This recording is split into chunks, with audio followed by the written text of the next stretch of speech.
No matter what people tell you, words and ideas can change the world.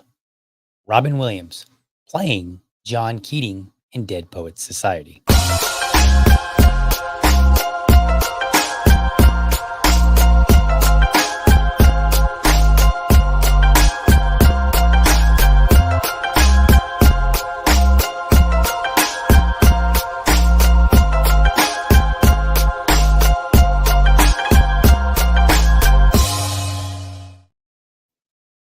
All right. Welcome to another morning episode of the Liberty Dad podcast, a discussion on politics and culture. If you're tuning in live, especially want to thank you for giving me your time so early. This morning, I'm going to make this a bit of a quick episode. So, not too terribly long. And that's because I made a promise to my little producer that I would do something before school this morning. So, got to keep my word because that's what Liberty Dad is all about. Now, what do we have this morning? Well, got a couple interesting things. You've probably already seen some people talk about them, and that's okay. I'm going to add my voice to the mix. So, first up, in the on the same night as the Iowa caucuses, so Monday night, apparently MSNBC decided to once again uh, stop or not play Donald Trump speaking when he was speaking live, giving his victory speech. So I want you to hear what Rachel Maddow had to say about that, and then I just got something brief to say about this. So let's play that clip. Hold on. And at this point in the evening, the projected winner of the Iowa caucuses has just started giving his victory speech. We will keep an eye on that as it happens. We will let you know if there's any news made in that speech, if there's anything noteworthy, something substantive and important. The reason I'm saying this is, of course, there is a reason that we and other news organizations have generally stopped giving an unfiltered live platform to remarks by former President Trump. It is. Yeah, and that reason, as we all know, is you don't like him, right? Like that's, as everybody has pointed out, your job is to report the news and let people figure out what they believe. Now, maybe you comment on it and say, hey, I think what he has said is a terrible thing. Here's a correction. He said this, but it's really this. That's all fine. But your job is to let people know what's going on, and you're not. And then you're basically saying, we will tell you if there's anything you need to know. It's crazy. Not out of spite. It is Right. not a decision that we relish. It is a decision that we regularly revisit. And honestly, earnestly, it is not an easy decision, but there is a cost to us as a news organization of knowingly broadcasting untrue things. This is where people, there are plenty of people online that have made like little montages where they have knowingly broadcasted false things.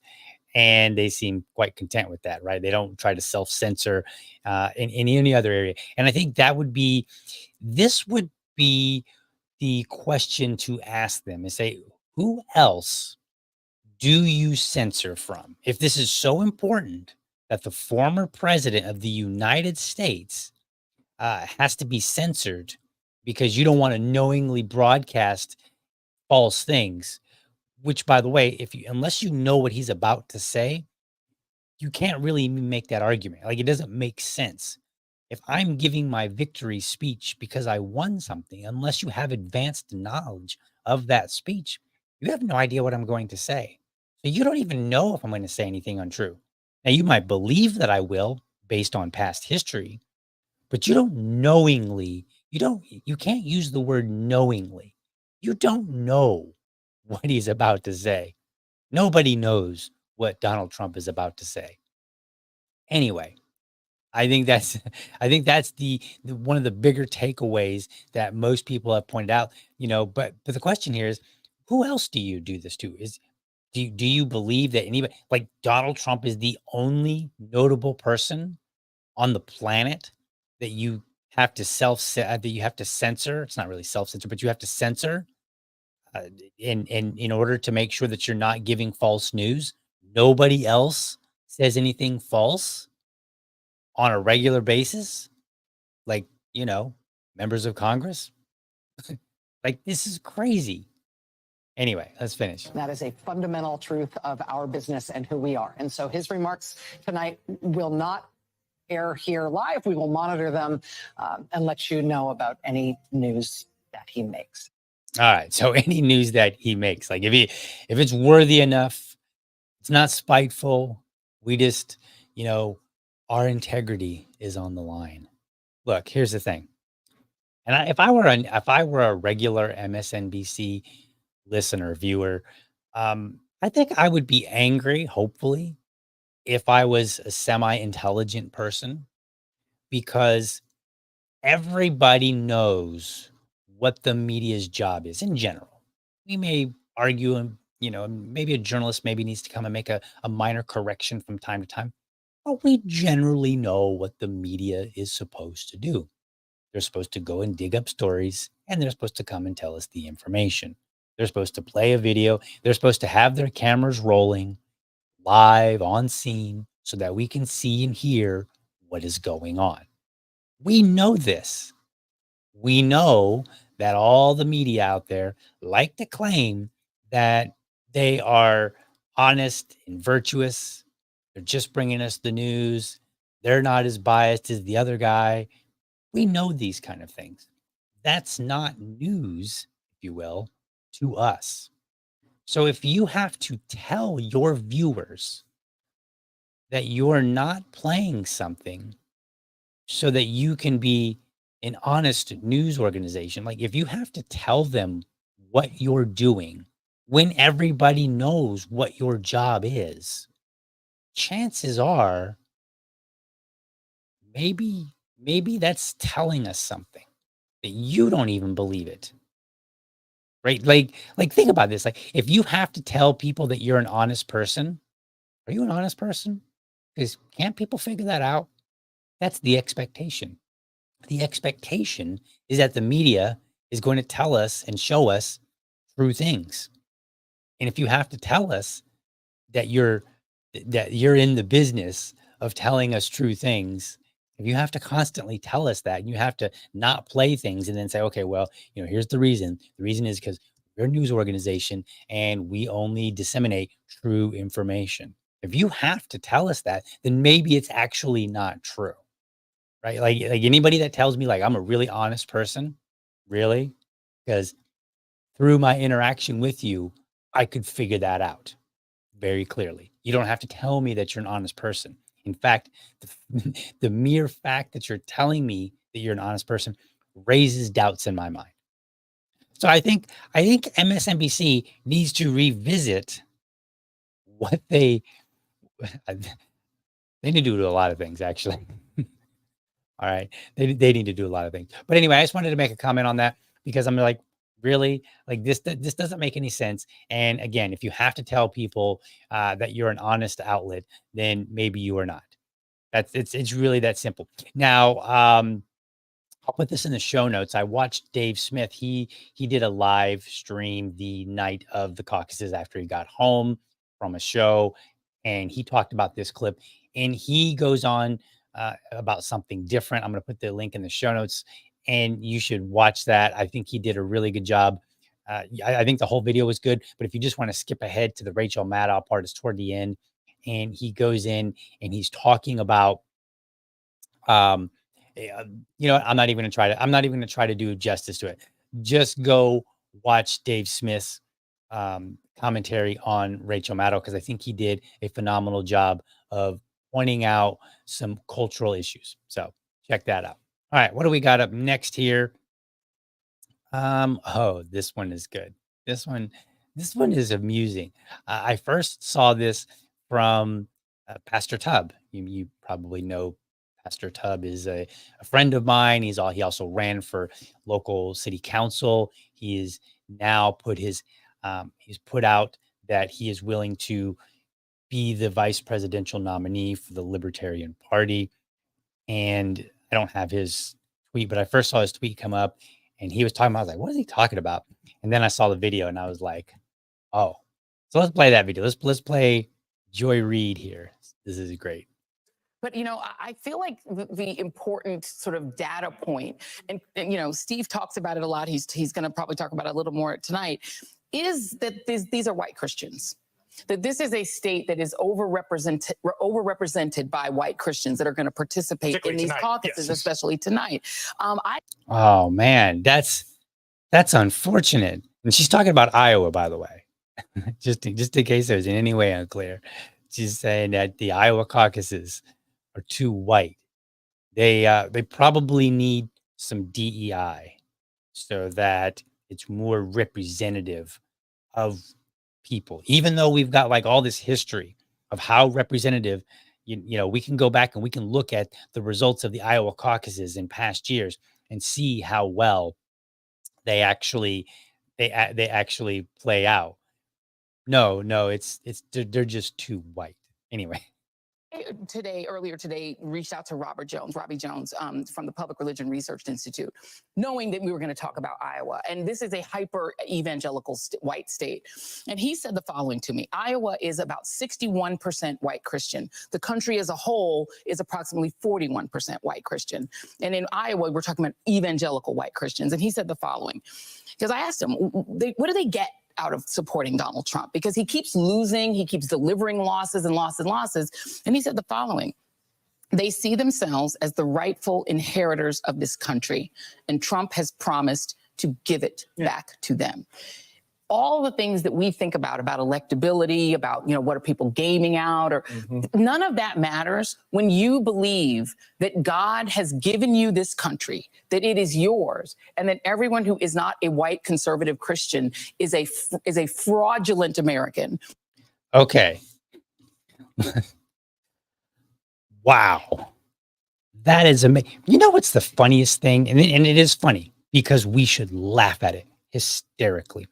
Here's what's funny. And I know my face was kind of mean on that, but no, we should we should laugh at that hysterically. Here's the thing.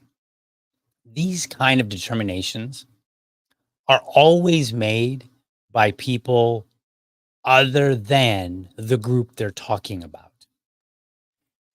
Let's go. Let's play that back just a wee bit here. And let's see if we can go back. Because I want you to hear this, and let's dissect it a little bit. And Trump has promised to give it. Oh, hold my back up. And he said the following: they see themselves as the rightful inheritors of this country. Okay. So she's talking about this guy that she talked to, and she's like, what's going on here? And he's like, well, the Trump supporters see themselves as the rightful inheritors of this country.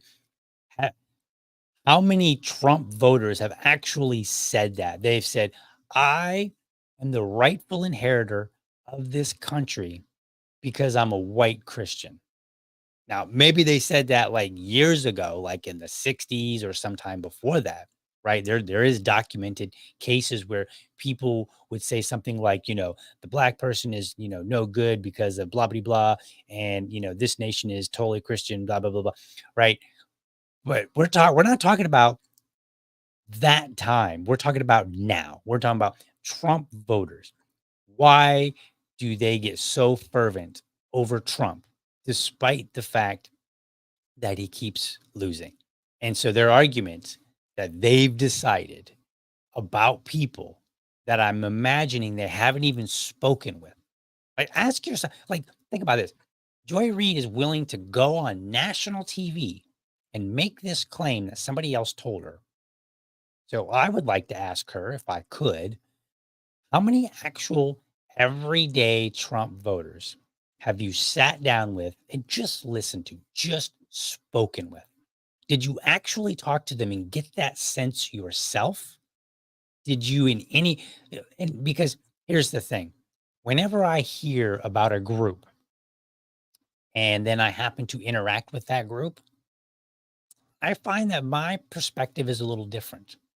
That there is this persona that is put upon people, and it's put upon people by people who have not engaged. that their engagement has been very limited. In the Libertarian Party, this was the case with the Mises Caucus. For anybody that's listening that's maybe not familiar, we had a particular caucus a couple of years ago. They worked really hard, gathered support, and ended up taking over the party in the sense that they won a lot of leadership positions all the way up to the national party.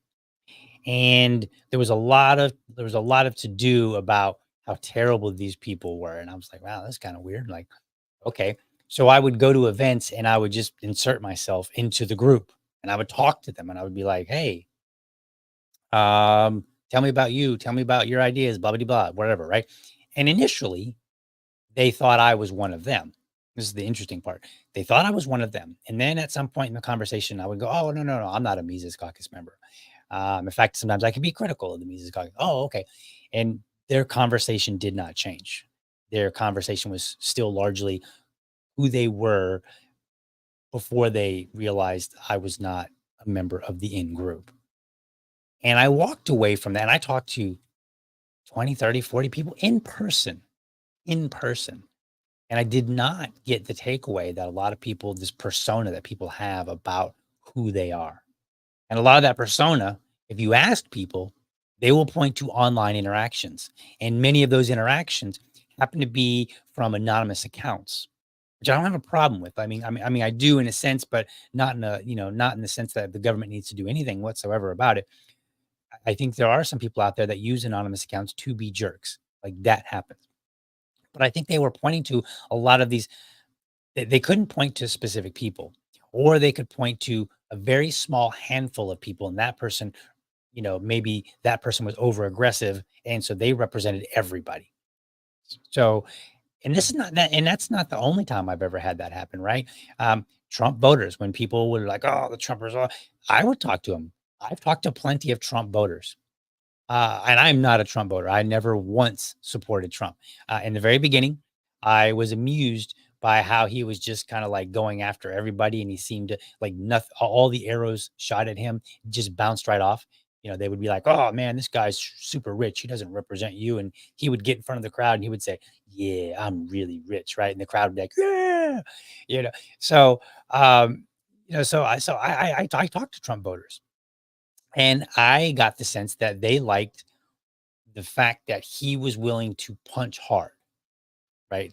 I never got like, I've never had a single Trump voter ever tell me I'm a white Christian and therefore he represents me because he's going to give me my land back. They never said that outright, directly. They've never said that indirectly. There's been nothing that I can infer from conversations with Trump voters that would suggest that. Right. And the list goes on and on. Like anytime I hear about a group and then I happen to go meet them, they don't live up to the expectations that people put upon them. For instance, the Proud Boys. I know a guy, he's in the Proud Boys, or he was, I don't know where he is now.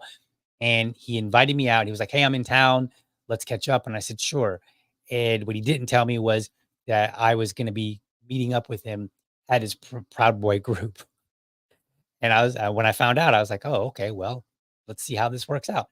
And I started talking with these guys. So I talked with like 10 or 15 different Proud Boys, just having conversations with them. Right now, I walked away and my position was, this is not a crowd that I think that I would want my son to be involved in, but they didn't live up to the hype in the media. Right. And it's just a consistent thing. Whenever I hear about this hype of a group and then I go meet that group and talk to the members, I get a different perspective.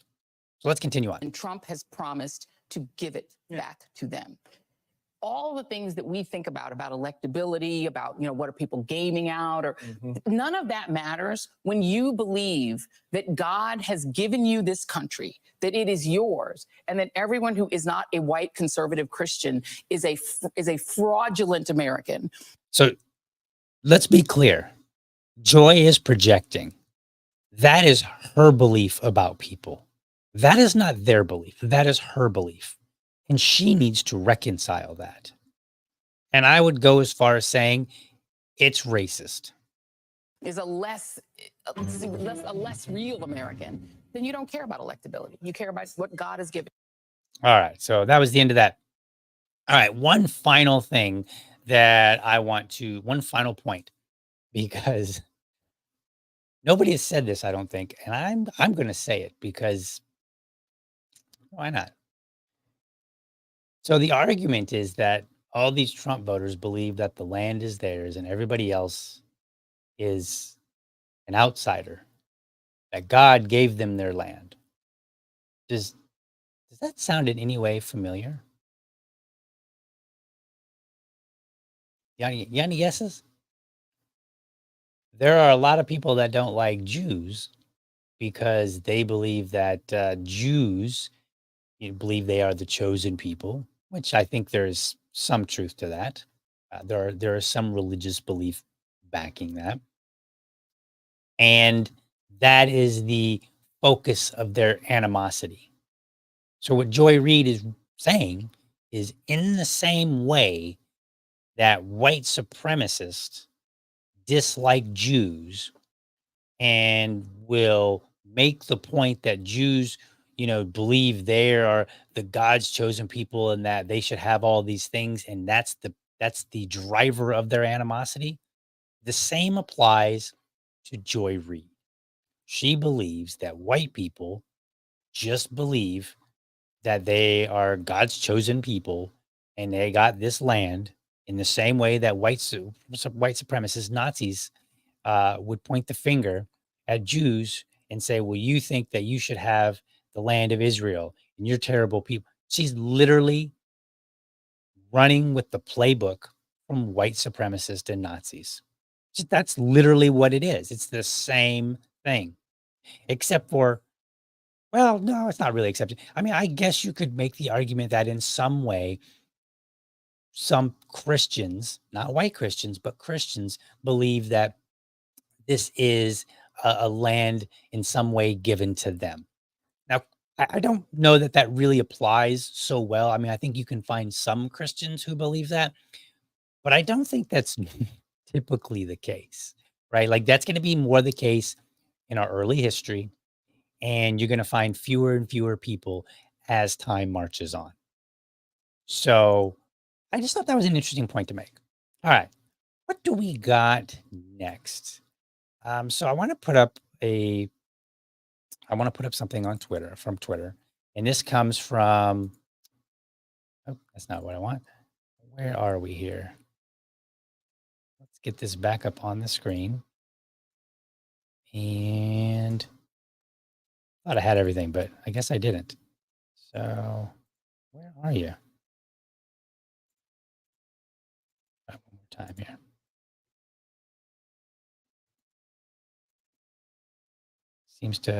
There we go. All right. Let's do this. All right. Sorry about that, folks. Don't like to have delays. Here's what Zuby said. You may know who Zuby is. He is a popular online personality. He's a musician, a speaker, so on and so forth. And so he said, so many adults all over the world still believe that a politician is coming to save them. It's true. A lot of people do. I've seen this play out so many times over my relatively short life, and it never happens, but people hold on to that fantasy. It's like the adult version of believing in Santa Claus. And he is correct. But going a little bit further here, he then follows that up and he said, quote, "This time it's different. This is the most important election ever," end quote. And then he says, "Every time." And it's true. Every time, like every election, people say that. So what I wanted to do is end this with a clip from Spike Cohen. Now, if you don't know who Spike Cohen, if you're a libertarian, you know who Spike Cohen is. But if you're a viewer or an audience member who is not terribly familiar with the Libertarian Party, then Spike Cohen, he is a very popular personality in the libertarian community, and he was previously the vice president nominee back in 2020. So he gave a speech back in 2022 at the National Convention. This is a clip from his speech. I will have the whole speech linked in the show notes. I encourage you to listen to it. It's like 12 minutes, but I just wanted to play this one clip here. So where did that clip? There we go. Let's play it. Is it not working? Aha. Let's see. Let's see what we got here. Give me just a second. I made a mistake on getting the audio here. We are here to spread liberty in our community. All right, so let's back it up a little bit and we'll start it all over again. Go. No one is coming to save us. We are here to save us. We are here to spread liberty in our communities. We are here to put liberty and freedom ideas into our cultures. We are here to show people a better and new way. We are here to set America free. We are here for nothing short of a revolution. So let's do it. Now, who's with me? All right. So it was a phenomenal speech. The whole thing was. I definitely encourage you to go back and listen to it if you've never heard it. If you have heard it and you just need a refresher, I encourage you to go and listen to that again because it's just phenomenal. It's a good reminder. He goes on, he talks about a lot of things in there, like, the fighting with each other and knowing who our real quote unquote enemies are, who our opponents actually are. It's not each other. But more importantly here, he's pointing out that it's really nobody's coming to save you. It's your job to get out there and get your freedom, right? We need to go to city, and he points this out, somewhere else in the video. He says, go to city council and, give them heck, right? Go there. Like, he's not talking about go out and do an armed revolution. He's not talking anything crazy like that. He's just like saying, like, look, no president is going to solve all your problems. Whatever problems that you need solved, more than likely, you need to go and solve them yourself. And there's a large number of problems that you can deal with by simply going to your city council and convince your fellow man to go to your city council or wherever, right? Like maybe it's your HOA. Whatever the case is, local is where it is. Join your local party, work with them, do things in your community. You're bothered by the homeless, go work with the homeless organization, right? You don't like how whatever the case is, whatever your cause is, whatever thing that keeps you up at night, find something local and get involved in that way. That's his message. I think that is the message we need to have. I had some other stuff, but again, I made a promise that I was going to take my producer and go do something before school. And so I've got to get out of here. I do want to thank you for watching. I hope you found the episode informative and inspiring. Be sure to catch me weekdays, Monday through Friday, 7 a.m. Eastern, for an informed discussion on politics and culture. And then again on Sundays at 7 p.m. with my co-host, Susan Hogarth, and we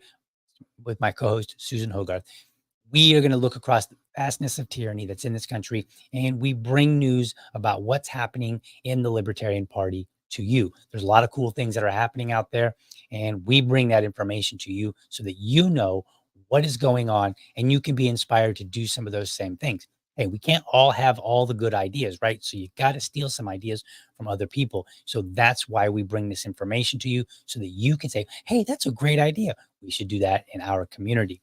Make sure that you are following me on, not on Twitter. Well, you can follow me on Twitter, but on YouTube or Rumble. You can go to youtube.libertydad.com or rumble.libertydad.com. Hey, check this out. Leave me a message. Let me know how I'm doing. Throw a comment in there. I like reading them. And lastly, remember, if you are a champion of liberty, your business is people and your product is liberty. I want you to have a great week. Catch you next time.